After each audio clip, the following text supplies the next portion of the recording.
दिल्ली की मुख्यमंत्री रेखा गुप्ता ने मौलाना आजाद मेडिकल कॉलेज के छात्रावासों की दयनीय स्थिति पर गहरी चिंता व्यक्त की है। उन्होंने कहा कि वो पिछली सरकारों की कर्तव्यनिष्ठा से स्तब्ध हैं, जिन्होंने छात्रों की मूलभूत सुविधाओं की अनदेखी की। मुख्यमंत्री ने बताया है कि 1996 से 1990 के बीच बने 7 छात्रावासों की क्षमता मात्र 1200 छात्रों की है, लेकिन वर्तमान में वहाँ करीब 3200 छात्र रह रहे हैं। एक कमरे में 8-8 बेड लगाए गए हैं। छात्रों को अलमारी साझा करनी पड़ती है और स्टडी टेबल या कुर्सी जैसी बुनियादी सुविधाएं तक उपलब्ध नहीं है। उन्होंने कहा है कि छात्रावासों में ना तो मरम्मत होती है और ना ही कोई सुविधा दी गई है। ये वास्तव में शर्मनाक है। खासतौर पर मेडिकल छात्रों की विपरीत परिस्थितियों पर चिंता जताते हुए रेखा गुप्ता ने तत्काल कार्रवाई का आश्वासन दिया है। आइए आपको सुनाते हैं इसके साथ ही मुख्यमंत्री रेखा गुप्ता ने क्या कुछ कहा है।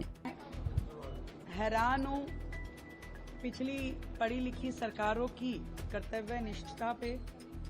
यहाँ के हॉस्पिटल एडमिनिस्ट्रेशन पे, कॉलेजेस की, मेडिकल कॉलेजेस की मेंटेनेंस पे कि आज मौलाना आजाद जैसा प्रेस्टीजियस कॉलेज और वहाँ पढ़ने वाले बच्चों की इतनी बुरी स्थिति कि 1966 से 90 के बीच में बने हुए 7 हॉस्टल जिसकी कैपेसिटी मात्र 1200 विद्यार्थियों को रखने की है और वहाँ 3200 के करीब विद्यार्थी रह रहे हों, एक कमरे में 8-8 बेड लगा करके, जहाँ पे उनको एक अलमारी भी शेयर करनी पड़े और स्टडी टेबल चेयर नाम की कोई चीज ना होना, और उसमें कभी कोई रिपेयर का काम, कभी कोई फैसिलिटी देने का काम, हॉस्टल रेनोवेशन का, हॉस्टल एक्सटेंशन का कोई काम ना होना अपने आप में सच में बड़ा शर्मनाक है। मुझे तकलीफ है इस बात की कि हमारे मेडिकल के छात्र छात्राएं इतनी विपरीत परिस्थितियों में वहां रह रहे हैं। उस प्रेमिसेस में इतना भयंकर एंक्रोचमेंट हुआ है जिसके कारण से उनकी सेफ्टी सिक्योरिटी थ्रेट है, और पहले भी वहां पे मिसहैपनिंग हुई है, रेप जैसे भयानक केसेस भी वहां हुए हैं, और उसके बावजूद भी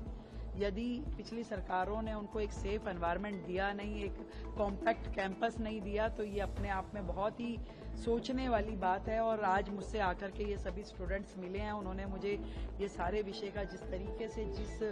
डीप भावनात्मक तरीके से उन्होंने मुझे ये बातें बताई हैं, तो मैं सच में बहुत परेशान हूँ इन बच्चों के लिए। और इमीडिएटली सरकार उसमें उन बच्चों को जो फैसिलिटी, जो रिपेयर की वहाँ पे काम करवाने हैं वो भी कराएंगे हम, और नए हॉस्टल का प्रोविज़न भी उसमें तुरंत सर्च किया जाएगा। मैं खुद जाकर के वहाँ देखूंगी कि इन बच्चों के लिए नए हॉस्टल वाले, ताकि